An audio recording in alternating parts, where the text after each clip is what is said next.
Hello dear student, welcome back to my YouTube channel. तो dear student, आज की इस वीडियो में हम सभी लोग क्लास 12 बायो यानी कि जीव विज्ञान के 20 या टॉप 20 बहुविकल्पी प्रश्नों के बारे में पढ़ेंगे, जो लगभग हर बार यानी कि जो लगभग 2015 से हर बार बोर्ड एग्जाम में पूछे जा रहे हैं, यानी कि जो 2015 से सबसे ज़्यादा बार बहुविकल्पी बोर्ड एग्जाम में पूछे गए हैं।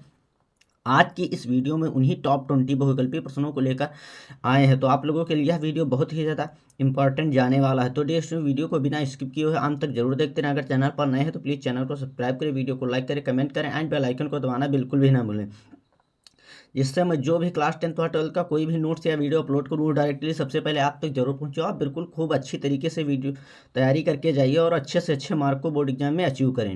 तो गाइज, मैं आप लोगों को बता दूं कि ये सारे मैंने प्रीवियस सेल्फ के पेपर 2015 से लेकर अब तक जितने सारे क्वेश्चन पूछे गए हैं सबसे ज़्यादा बार, यानी कि जो बार बार पूछे जाते हैं, उन्हीं प्रश्नों को लेकर आज की इस वीडियो में आया हूं। तो बिना किसी देरी के यहाँ पर शुरू करते हैं अपनी इस वीडियो को। तो पहला हमारा प्रश्न दिया गया है, निभाग पाया जाता है परागकण में, बीजांड में, भ्रूणपोष में, उपयुक्त सभी में। तो निभाग किसमें पाया जाता है? बीजांड में। अगर प्रश्न पूछा जाए निभाग कहाँ पाया जाता है, तो निभाग बीजांड में पाया जाता है। गाइस, इसमें अति लघुत्तरीय भी प्रश्न बनते हैं, आप लोगों को बिल्कुल अच्छी तरीके से इनको समझना है, यानी कि अच्छी तरीके से याद करना है। अगर प्रश्न मान के चलिए, अगर अति लघुत्तरीय में भी प्रश्न पूछ दिया जाता है कि निभाग किसे कहते हैं, निभाग क्या होता है, तो निभाग बीजांड काय में पाया जाता है। यह लिखकर आप थोड़ा बहुत और लिख सकते हैं, क्योंकि अति लघुत्तरीय प्रश्न में ज़्यादा नहीं, एक शब्द में या एक लाइन में लिखने के लिए आता है। इसके बाद ये प्रश्न नंबर हमारा दूसरा दिया गया है, खाद्य श्रृंखला में मनुष्य है उत्पादक, अपघटनकर्ता, उपभोक्ता कोई नहीं, तो उपभोक्ता है। खाद्य श्रृंखला में मानो क्या है? उपभोक्ता है। प्रश्न नंबर हमारा 3 दिया गया है, अनिषेक जनन होता है रोटिफर्म में, मधुमक्खियों में, टर्कियों में, उपयुक्त सभी में। तो उपयुक्त सभी में, यानी कि रोटिफर्म में भी होता है, मधुमक्खियों में होता है, टर्कियों में भी होता है अनिषेक जनन। तो उपयुक्त सभी आंसर सही हो जाएगा। इसके बाद प्रश्न नंबर 4 दिया गया है, शैवाल अलैंगिक जनन करते हैं। ऑप्शन नंबर 1 चल बीजाणु द्वारा, ऑप्शन नंबर 2 कोनिडिया द्वारा, ऑप्शन नंबर 3 कलिका द्वारा, ऑप्शन नंबर 4 इनमें से कोई नहीं। तो शैवाल अलैंगिक जनन किसके द्वारा करते हैं? चल बीजाणु द्वारा। तो ऑप्शन नंबर 1 हमारा सही हो जाएगा। किसके द्वारा करते हैं? चल बीजाणु द्वारा करते हैं। इसके बाद डियर स्टूडेंट, प्रश्न नंबर 5 दिया गया, मधुमक्खी में नर का विकास होता है निषेचित अंडे से, अनिषेचित अंडे से। ऑप्शन नंबर 3 एक तथा दोनों से, ऑप्शन नंबर 4 कोई नहीं। तो मधुमक्खियों में नर का विकास किससे होता है? अनिषेचित अंडे से। आप लोग बिल्कुल अच्छी तरीके से याद करके जाएंगे, बहुत ही ज़्यादा इंपॉर्टेंट है प्रश्न आप लोगों के लिए। मधुमक्खियों में नर का विकास कहाँ होता है? अनिषेचित अंडे से होता है। प्रश्न नंबर 6 हमारा दिया गया है, चिपको आंदोलन शुरू किया गया था असम में, महाराष्ट्र में, बैंगलोर में, गढ़वाल में। तो गढ़वाल में, यानी कि चिपको आंदोलन कहाँ किया गया था? गढ़वाल में शुरू किया गया था। गढ़वाल में शुरू किया गया था। जेनेटिक इंजीनियरिंग का उपयोग होता है कृषि क्षेत्र में, चिकित्सा क्षेत्र में, वैक्सीन निर्माण में, इनमें से सभी। तो इनमें से सभी, यानी कि जेनेटिक इंजीनियरिंग का उपयोग कृषि के यानी कि खेती के क्षेत्र में भी किया जाता है, चिकित्सा उपचार के क्षेत्र में भी किया जाता है, वैक्सीन निर्माण यानी कि जो दवाइयाँ वैक्सीन्स बनती हैं उन निर्माण में भी जेनेटिक इंजीनियरिंग का उपयोग किया जाता है। इसके बाद प्रश्न नंबर 8 हमारा दिया गया है, जीवों के अस्तित्व को सबसे बड़े खतरे का कारण क्या है? मरुस्थलीकरण, वनों का कटाव, विकिरण, इनमें से कोई नहीं। तो वनों का कटाव, क्योंकि जंतु जो है वनों में ही रहते हैं, तो वनों के बार बार काटे जाने के कारण जीवों के अस्तित्व पर बहुत बड़ा खतरा मंडरा रहा है। इसके बाद प्रश्न नंबर 9 अपना देखते हैं, निम्नलिखित में से किसमें कीट परागकण होता है? गुड़हल में, अंजीर में, गेहूं में, हाइड्रिला में।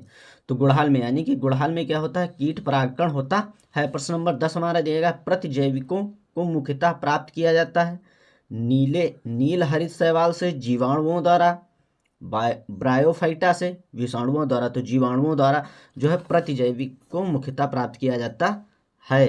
प्रश्न नंबर 11 दिया गया है, अम्लीय वर्षा सर्वप्रथम देखी गई थी, यानी कि अम्लीय वर्षा सर्वप्रथम कहाँ हुई थी? अमेरिका में, स्कैंडिनेविया में, भारत में, कनाडा में। तो अमेरिका में, यानी कि अम्लीय वर्षा सर्वप्रथम कहाँ देखी गई थी? भारत में। प्रश्न नंबर हमारा दिया गया है 12, पुष्पी पादप का कौन सा भाग अगुणित एन है?